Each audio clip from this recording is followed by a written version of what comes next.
All right, so tonight we are going to be talking about loving ourselves fully and being authentic in our lives. Now, how many of you, when you wake up in the morning, run, Gwen, do you do this? You run to the mirror and you look in the mirror and you're like, I love you. I really, really love you. You are amazing. You are fantastic. You are a rock star. You are going to kill it today. I am awesome. Do you do that when you wake up in the morning? Okay, does anyone do that when you wake up in the morning? Oh, I can totally imagine Adriana doing that. Yeah, she would be doing that. So I learned that tool from Louise Hayes a couple years ago, and she's just like, go to the mirror, tell yourself that you really love yourself. But here's another cool thing I learned from Sonia Cochet. This is kind of funny, but seriously, it's a great way to love yourself. Wakey, wakey, wakey hips, wakey, wakey, wakey arms, wakey chest, wakey back. Your back isn't feeling that good. I know, Chuck, you've mentioned that when you woke up, you've had some soreness. Being grateful and waking that up. Seriously, it's such a great way to love ourselves. Talk to yourselves. Love every part of you. It makes a big difference. We need to obsess about our positive characteristics as much as we obsess about our negative characteristics. So for me, and you'll learn more about my issues that I've had over the years, you're fat, you're gross, you're ugly, you're never gonna have a boyfriend, blah, blah, blah, blah, blah. But over here, can you imagine if I just obsessed about, you know what, you're an awesome sister, you're a really good aunt, you're a good daughter, right, Mom, sometimes? You are good at your job on a lot of days. Can you imagine if every one of us in this room tomorrow decided to obsess about our positive characteristics? Because let me tell you, I know everyone in this room, except one person, actually, I'm sorry, that would have been a lie. But I know everyone in here is so amazing, and you have a lot to obsess about how amazing you are, and I really hope that you're doing it. I coined this acronym for the word love, and the word love is letting out your voice effectively. It is so important that when you speak with love to those around you, and you speak with love to those yourself. Hey, Jace, you can come up here. So excited to have you guys here. There's some food. So we just really need to practice being nice to ourselves. And as many of you know, I used to have this radio station going on that's crap. This is going to be a bad day. I don't love myself. I don't look good enough. I'm not smart enough. Every morning you can change the channel to a radio station that uplifts you. So when you get out of bed, Adriana, and you run to the mirror and you look in the mirror and say, I really, really love you, set the radio station to whatever station you want and turn it up all day long. Don't let that crappy radio station come into your life, all right? Okay, so everybody, talk to yourselves better. Be nicer to yourselves. This one is so important. Do you value and believe in yourself? Do you know that you're enough? Do you know that you're worthy?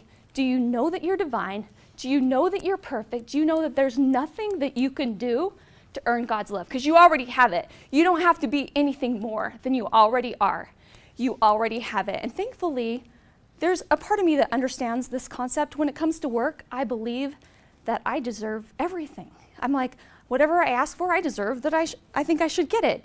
And I really think we need to be so mindful about knowing what we want, knowing what we need, and asking for that in our work life, in our profession, or in our friendships, and in our intimate relationships. Are you asking for what you need, and are your needs being met? Because they deserve to be met.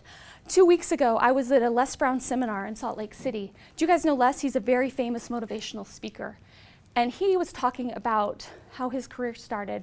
And he started as a DJ. And the first day he went to the office, he asked if he could get the job, and the guy said no. He went back the next day. The guy's like, what are you doing here? He's like, well, I want to be a DJ at your company. He said no.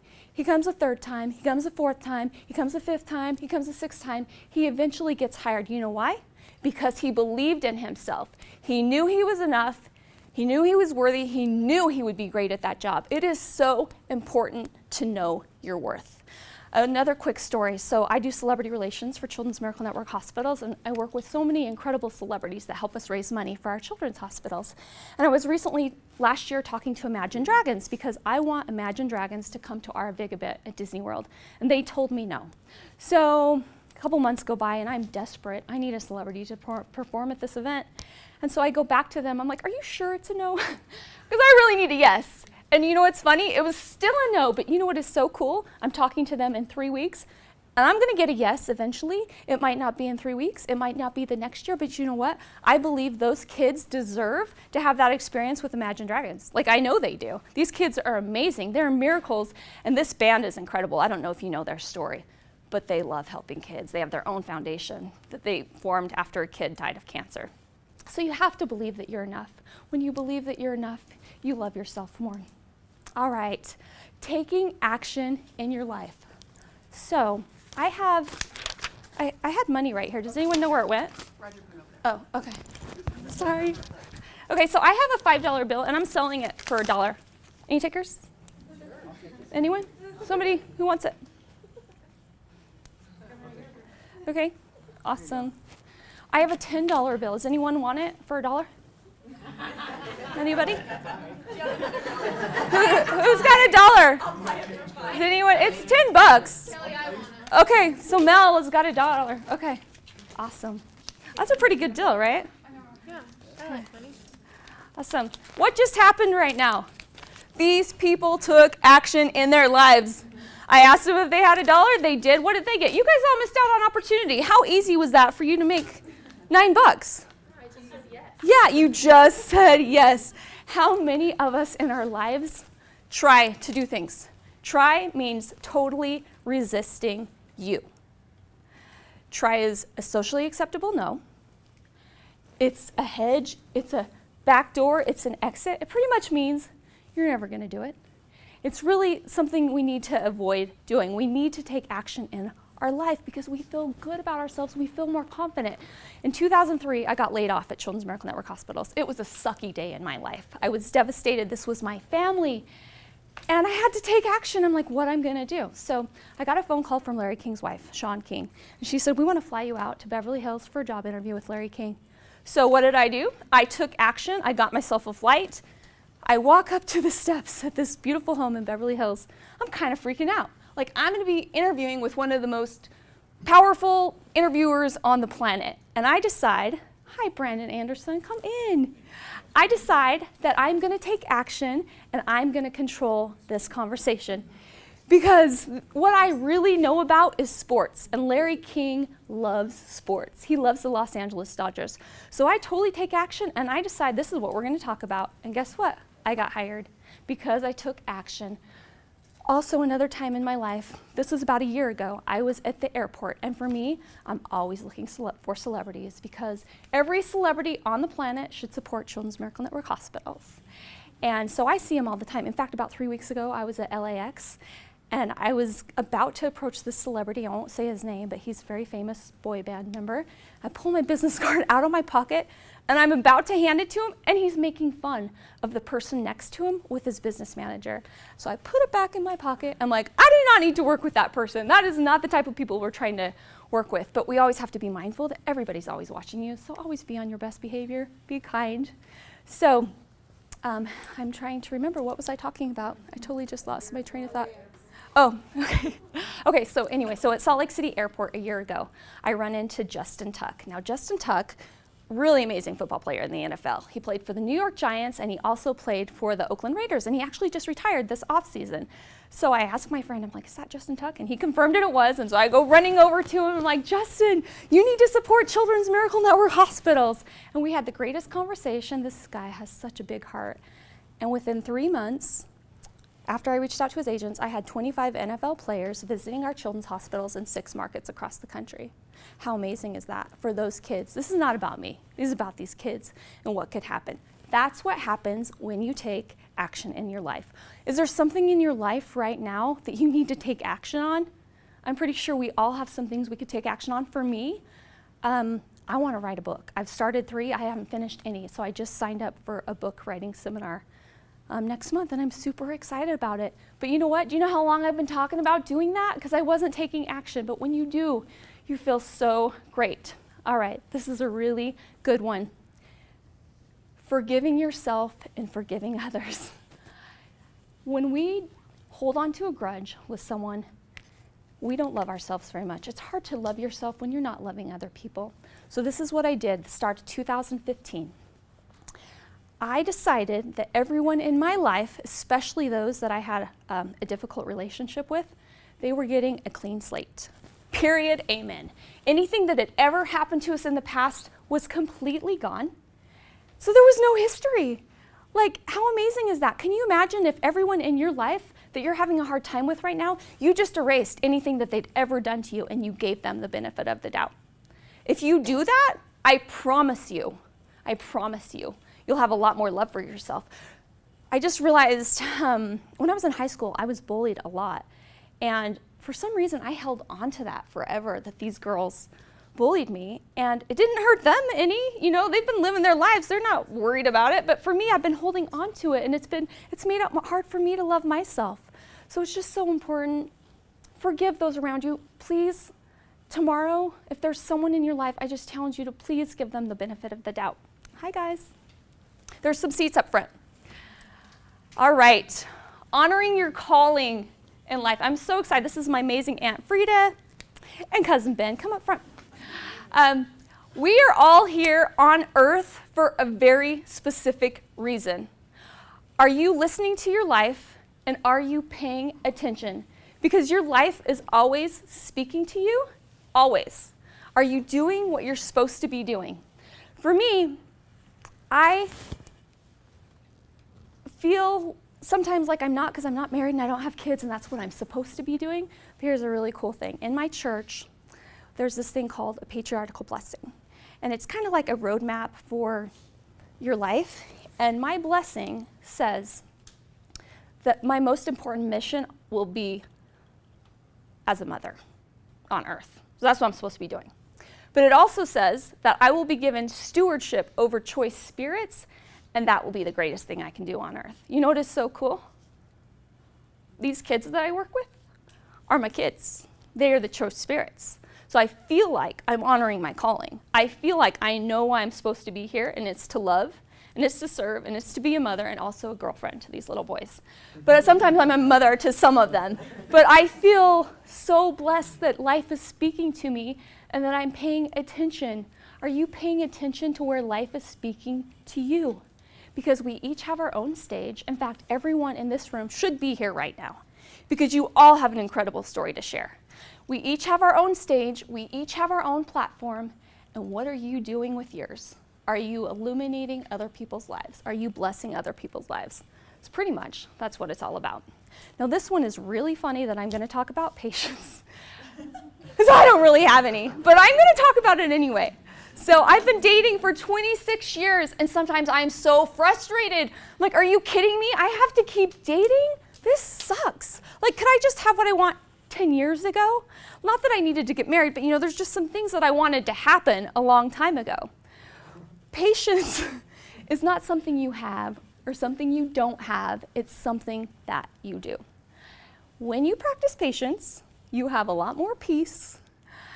You have a lot more ability to make good decisions. And Jason, when you guys are being patient with each other, how much better is your relationship? I mean, it transforms. Now, I want to tell you a funny example of when I totally lost my patience. And this is embarrassing, but I just want to illustrate what happens. Anger is a consequence of losing our patience. So 2 years ago, I'm trying to get Jennifer Lopez to be our national spokesperson. And then I've got a Hawaii golf event, and Julie is asking me where my celebrities are. And I'm freaking out because I have all this stress on my shoulders, and I don't have answers. So it was a bad day for me. So I was going to the car wash, and I pull in about the same time as another lady pulls in, and she honked at me. That's all she did. She honked at me like I was in the way, like she got there first. And that wasn't okay with me. So I literally, the guy, who takes your money, I got out of my car. He's like, what are you doing? And I said, she picked the wrong day to mess with me. So I go up to her car. She gets out. And I get in her face like this, and I said, what is your problem? And we went at it, and I thought we were going to get in a fist fight. I was so scared. Like, the fact that I got out of that without a misdemeanor, I can't even believe that I got out of it. But I got in my car, and I bawled like a baby, because I did not recognize who that person was. When you lose your patience, it's like I seriously, I've never seen that person since. I hope I never meet her again. But that's what happens when we don't practice patience. So when we practice patience, we have a lot more love for ourselves. This one is so good. I love this one. Are we striving for excellence in our life, or how many of us need to be perfect? Now, my mother, she knows I'm going to do this, is a perfectionist. And she's on the road to recovery, and I'm impressed with that. For me, I'm so mad, Mom. I got your trait, and you don't even know how I wanted to make this night perfect tonight. There's so many things that needed to be perfect and aren't, but that's okay, because I'm working on being a recovering perfectionist. But, okay, so here's the thing about perfection. It does not exist. We all try to pretend like we have these perfect lives, that we've got it together, that I don't have anxiety and I don't have BDD and I don't have addictions and I don't have all of the things that I have. But you know what? Bottom line, I have all those things. Bottom line, I have a great life, even though I have all of those things. We have to strive to be excellent. And when we strive for excellence versus perfection, because perfection does not exist ever, ever, ever, ever, ever, ever. You cannot create perfection, because you know what you're doing? You're trying to get approval from other people. That's all perfection is I need to be approved by you and you and you and you. But when you strive for excellence, you know what that means? All you need is approval from yourself. And every day you get to show up, you go to bed at night, and you get to decide, you know what? I did pretty good tonight. I wasn't perfect, but did I do my best? Yeah. How good does that feel? It's amazing. And then focusing on others. I have amazing parents. Mom and Dad, stand up, because you're just so amazing. This is my dad, Tom, and my mom, Pat. And they seriously are two of the most selfless. Yeah. They are two of the most selfless people on earth. The way I watched my mom care for her mom and dad when they were passing away, and my dad cared for them, and my dad, the way you cared for grandma when she passed away and changed her diapers and everything. Like, you're just so amazing. How many of us, when we wake up in the morning, do we say, whose life can I change today? Whose life can I change today? Do you guys do that? I don't. I should. I don't. I think it's a really good mantra. Whose life can I change today? There's some really great quotes about service. Oprah said, our life is validated by our service to others. Martin Luther King Jr. said, we can all be great because greatness is defined by serving others. And then recently at a seminar I just went to, Willie Jolly said that service is the rent we pay for our time on earth. How cool is that? So I love trying to focus less on myself. It's hard when you're single. Like, seriously, it's pretty much about me most of the time. So I have to look for opportunities to serve. And one thing that I really like to do is give money to homeless people. Like, it's really fun for me. Like, it's fulfilling. Now, my friend Nate had a judgment on that, because he's like, why are you giving him your money?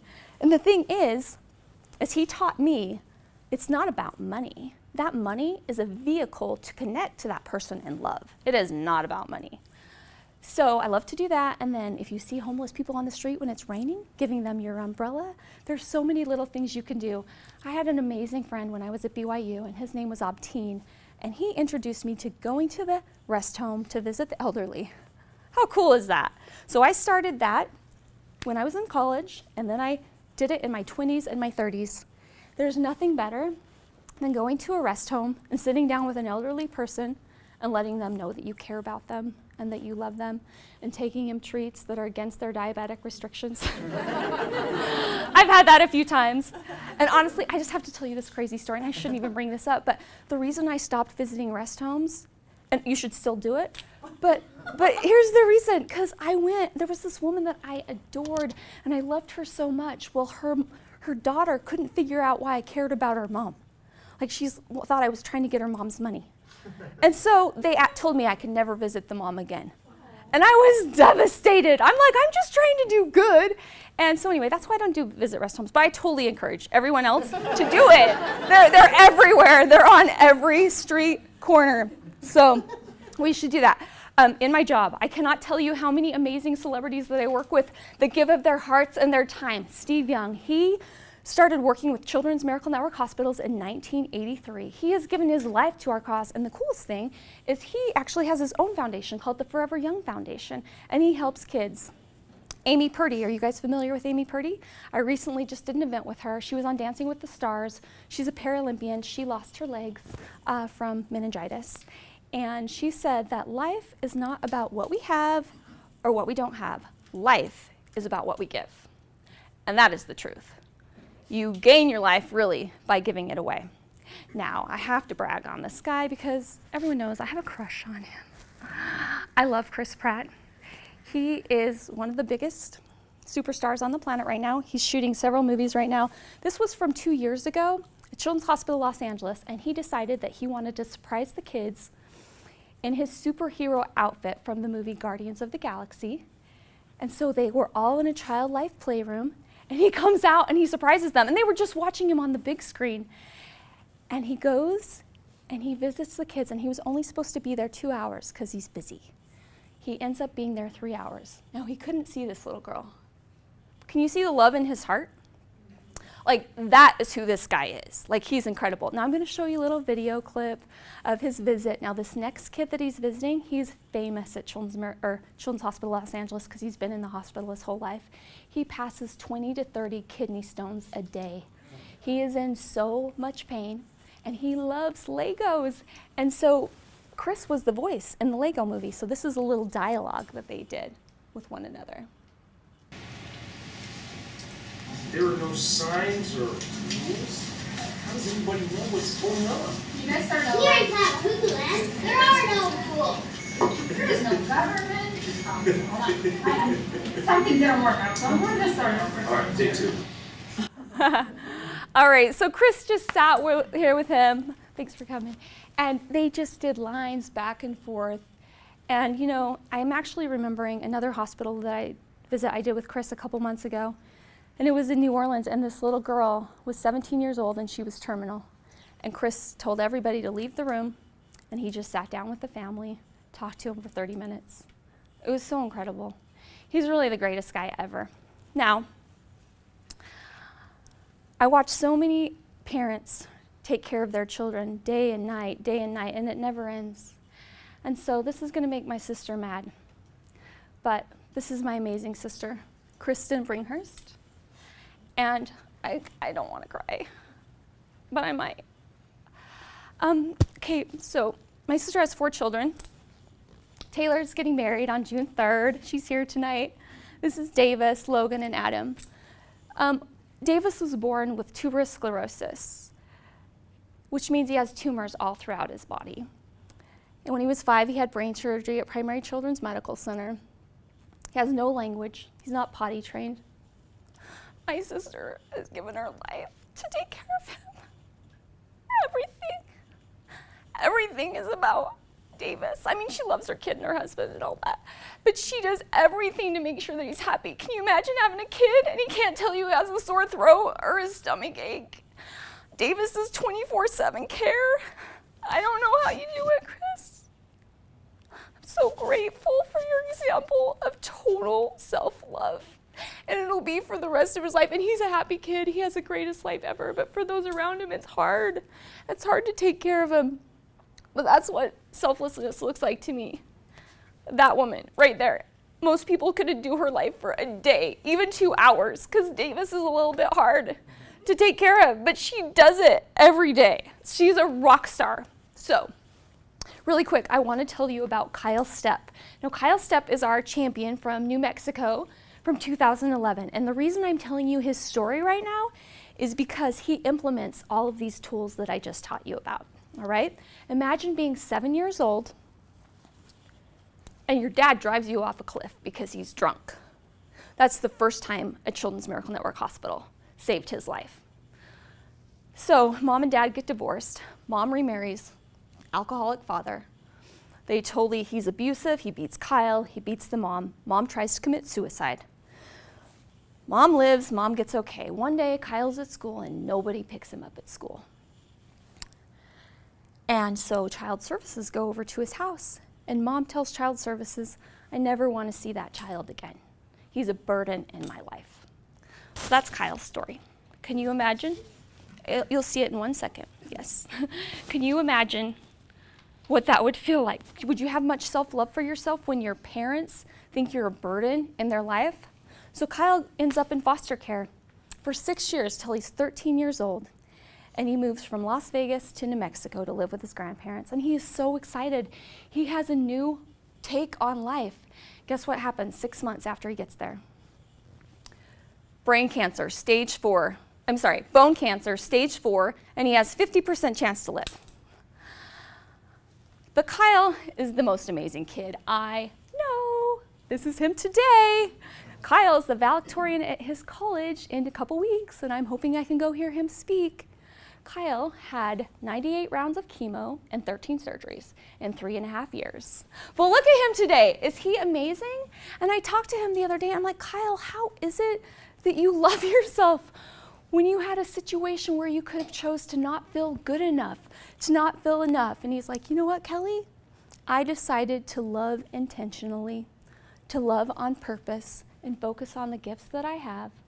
Every day, smell the fresh air, and just focus on what God's given me. Love intentionally, love on purpose. I hope you guys can remember Kyle, because he is amazing. I love this kid so much.